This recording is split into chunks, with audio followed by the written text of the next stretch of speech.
Okay, hi students. I'd like to talk to you a little bit about what I know about the Hundred Years' War between England and France. As you can see, it's not exactly 100 years.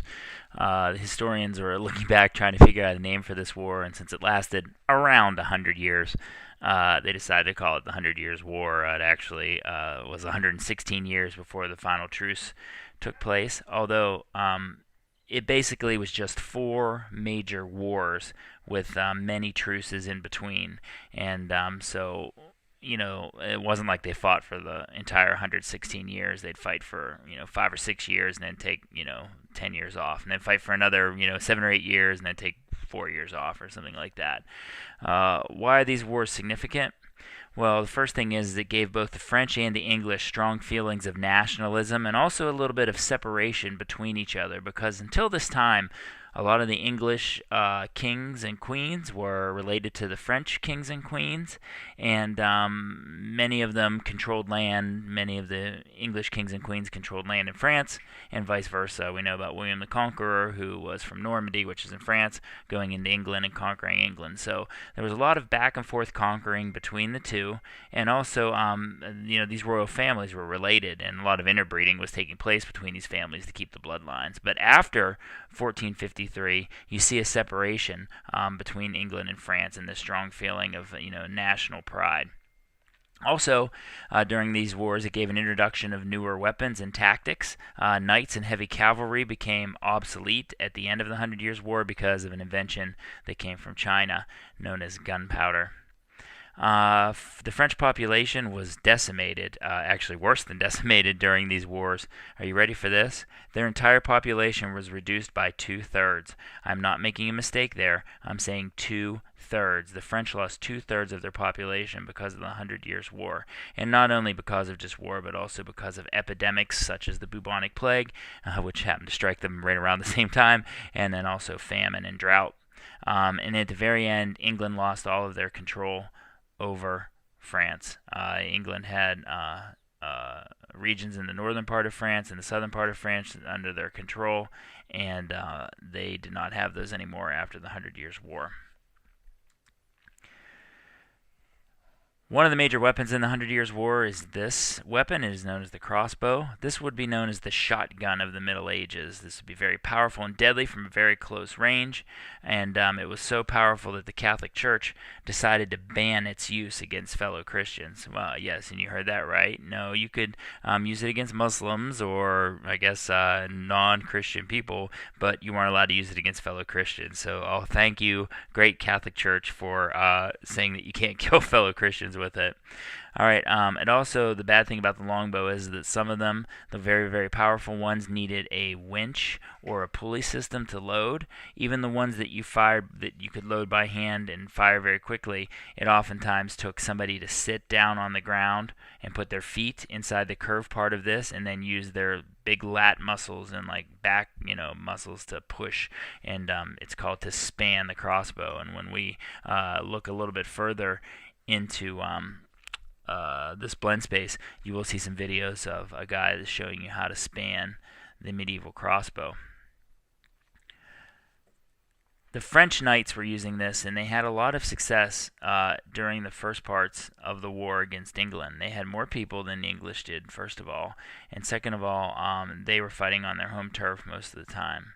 But the English invented a weapon that ended up trumping the crossbow, and it's known as the longbow. And here's a picture of the English longbow. And if the crossbow was the shotgun of the Middle Ages, this would be considered more of the artillery piece of the Middle Ages. It could be fired extremely quickly, double the rate of the crossbow. It would shoot much, much further than the crossbow, and what some people didn't like about the longbow is that it provided an anonymous kill, and it was sort of against the rules of chivalry. The rules of chivalry have you looking in the guy's eyes when you kill him, or making sure it's a fair fight. And if you think about it, really, if an army's marching on a position and archers are just lobbing arrows up into the air and they're coming down and killing people on the battlefield, it is kind of like an unchivalrous kind of way. And I know that there's that saying that all's fair in love and war, and believe me, I'm with you on this too. If I have a chance to win a battle by, not following the exact rules of chivalry. I'm probably going to want to try to keep my guys alive and do that. But, some people didn't like it because it was this, like, I guess, not a very manly way to kill somebody, just, lobbing arrows into the air and letting gravity do their work. One of the interesting things about longbow archers is that remains of longbow archer skeletons have been found with bone spurs on their fingers from firing so many times, and also overdeveloped draw shoulders. So, if you're a right-handed or a left-handed archer, your shoulder that you pull back with, the bones they found with the skeletons of the English longbowmen were overdeveloped, that side of their body. So, you can see the stress and the strain that it would have had on an archer to be able to fire this thing. Well, things are going great for the French until the longbow is invented. And there's a battle that takes place in a French city known as Crécy. As you can see, it's pretty far north in France. It's near the English Channel. And they were being attacked by the English. The English army was led by King Edward III. By King Edward III, and they had the high ground, although they had a lesser amount of troops. The French army had 3 times the amount. They had 36,000 troops, and they were led by their king, Philip VI. And when this battle took place, you can see when it happened. It happened in 1346. So, like, if we're thinking about Thomas's character from the Ramsay Scallop, Thomas would be probably either dead or probably would not be able to fight at this point, because the year turns 1300, right? And he was 22 then, so yeah, 22 to 46. He'd be about 68 years old. So if he would still be alive, he still would be too young to fight. Let's see when the 100 Years' War started. 1337. That puts Thomas at 2259. That puts Thomas at 59 years old. Probably still would have been too old to fight in the 100 Years' War. So this Battle of Crécy, things were going so badly for the English that the king, Edward II, and his 12,000 men felt that this was going to be the end in August of 1346.